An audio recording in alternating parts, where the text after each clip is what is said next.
Bonjour, le 13e, bienvenue en Angleterre. Cheers. À l'heure où Big Ben annonce la fin de la journée de travail, c'est un appel auquel les Britanniques ont du mal à résister. Celui de l'ambiance chaleureuse et boisée des pubs.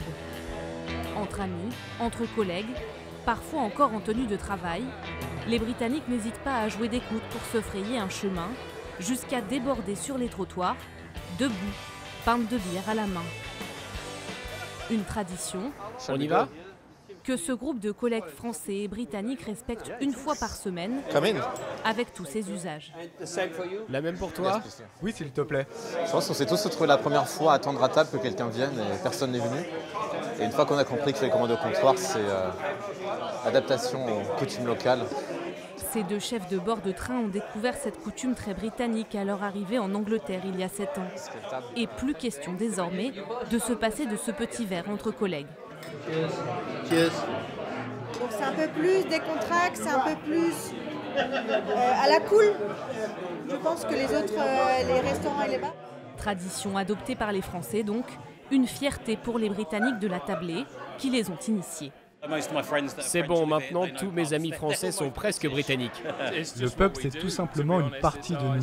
C'est une si grosse part de notre culture et de notre vie. Animés en soirée, mais aussi tout au long de la journée, y compris le week-end. Le dimanche, c'est une autre coutume qui imprègne les pubs. Le Sunday roast, littéralement le rôti du dimanche. Un moment de détente en famille. Mais dans les cuisines de ce pub londonien, c'est surtout le plus gros service de la semaine. Il y a beaucoup de préparation derrière ce repas. Il faut penser à tous les légumes, à la sauce. On a au moins 2 jours de préparation. Des dizaines de rôtis d'agneau et de bœuf. 60 kilos de pommes de terre. 40 litres de sauce. Des légumes verts. Mais aussi ces sortes de soufflés, incontournables. Pour un Sunday roast, il faut absolument du Yorkshire pudding. Un repas très consistant qui suit toujours la même recette pour recréer le goût des dimanches en famille. Plus c'est simple, meilleur c'est. C'est ça le concept du Sunday roast. On veut que les gens se sentent comme à la maison. Des saveurs rassurantes, rassasiantes, que les clients sont heureux de retrouver chaque semaine. Ça me rappelle les repas de famille du dimanche quand j'étais enfant. C'est très riche comme plat. C'est une bonne récompense après une dure semaine. Des habitudes immuables, façonnées par les siècles, car les quelques 60 000 pubs britanniques d'aujourd'hui sont les héritiers d'une longue histoire que ce spécialiste a retracée, jusqu'à l'origine du mot pub, et même bien avant. Avant les pubs, les gens vendaient de la bière directement chez eux, dans leurs maisons, des maisons privées.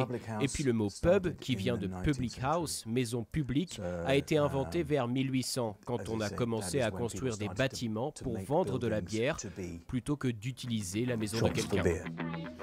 Mais loin de se reposer seulement sur cette identité traditionnelle, le pub d'aujourd'hui a dû évoluer pour rester l'endroit préféré des Britanniques. Comme avec les pub quiz, inventés dans les années 1970 pour attirer les clients les soirs plus calmes. Dans ce pub de Bristol, chaque mercredi soir, Daniel Smith quitte son rôle de serveur pour celui d'animateur de ces questionnaires de culture générale. Le pub quiz va commencer dans quelques minutes. Question d'actualité. Quel politicien s'est excusé 89 fois cette semaine? Parfois loufoque. Il y a 421 mots pour décrire la neige en Écosse. Vrai ou faux? Ou encore musical. Un savant mélange de sérieux et d'humour britannique, pas si facile à doser.